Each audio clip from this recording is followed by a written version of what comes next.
आज आपण चमचमीत सोयाबीनचा पुलाव केलेला आहे। अशा प्रकारे तुम्ही पुलाव करून बघा, पुलाव खूप सुंदर लागतो। तर अशाच नवनवीन चटकदार रेसिपी, पारंपरिक रेसिपी पाहण्यासाठी चटकदार बाय मोहिनीला सबस्क्राइब करायचं आहे आणि बेल आयकॉनवर क्लिक करायचं आहे, म्हणजे नवनवीन व्हिडिओज हे तुमच्यापर्यंत पोहोचू शकतील। चला मग तर आपण पुलाव बनवायला सुरुवात करू।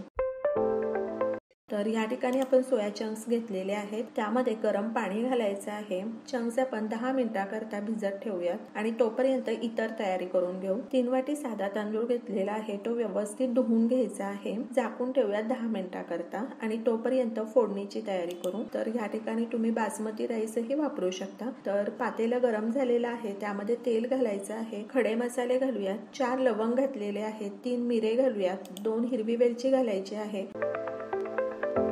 1 चमचा मोहरी घालायची आहे, 1 चमचा जिरे घालूयात, तमालपत्र घालूयात, आलं लसूणचा ठेचा 1 चमचा घालायचा आहे, 2 कांदे उभे कापून घेतलेले आहेत ते घालूया। कांदे आपण मध्यम आचेवर 3 ते 4 मिनिटाकरता परतवून घेऊ। हिरवी मिरची घालायची आहे,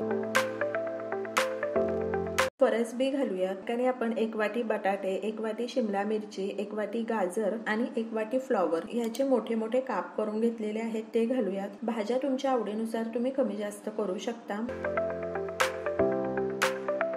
आणि सोया चंक मधलं पूर्ण पाणी काढून घ्यायचं आहे आणि चंक्स घालूयात।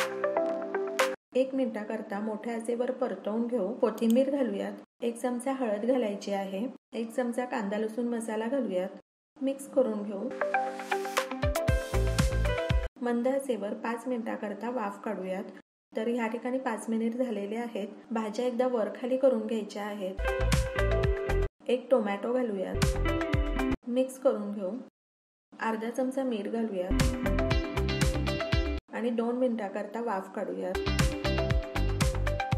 2 मोठे चमचे बिर्याणी मसाला घालायचा आहे। तर या ठिकाणी मी लकी बिर्याणी मसाला वापरलेला आहे, तुम्हाला हव्या त्या ब्रँडचा मसाला या ठिकाणी तुम्ही वापरू शकता। आणि तांदूळ घालायचे आहेत, 2 चमचे साजूक तूप घालूयात, कोथिंबीर घालायची आहे आणि चवीनुसार मीठ घालूयात आणि मोठ्या आचेवर तांदूळ 2 ते 3 मिनिटाकरता छान परतवून घेऊ। आता या ठिकाणी आपण जितका तांदूळ घेतलेला आहे तितकंच पाणी घ्यायचं आहे आणि त्यापेक्षा अर्धा ग्लास पाणी आणखी घेतलेलं आहे। तर भाज्या आपल्या 50% शिजलेल्या आहेत, तर तांदूळ शिजण्याकरता इतकं पाणी अगदी परफेक्ट आहे। आणि मंद आचेवर 15 मिनिटाकरता वाफ काढूयात। तर या ठिकाणी 15 मिनिट झालेले आहेत आणि सर्व भाज्या आणि राईस अगदी छान शिजलेला आहे। या ठिकाणी आपण साधाच तांदूळ वापरलेला आहे, तरी सुद्धा भात अगदी सुंदर झालेला आहे। अशा प्रकारे आपला चमचमीत सोयाबीन पुलाव तयार आहे। सोयाबीन पुलाव तुम्ही करून बघा आणि मला सांगा कसा वाटला ते। तर अशाच नवनवीन चटकदार रेसिपी, पारंपरिक रेसिपी पाहण्यासाठी चटकदार बाय मोहिनीला सबस्क्राइब करायचं आहे आणि बेल आयकॉनवर क्लिक करायचं आहे, म्हणजे नवनवीन व्हिडिओ हे तुमच्यापर्यंत पोहोचू शकतील। आणि वेळात वेळ काढून तुम्ही माझी ही रेसिपी पाहिली तर त्यासाठी तुमचे खूप खूप खूप धन्यवाद। पुन्हा भेटूया अशाच एका नवीन रेसिपी बरोबर।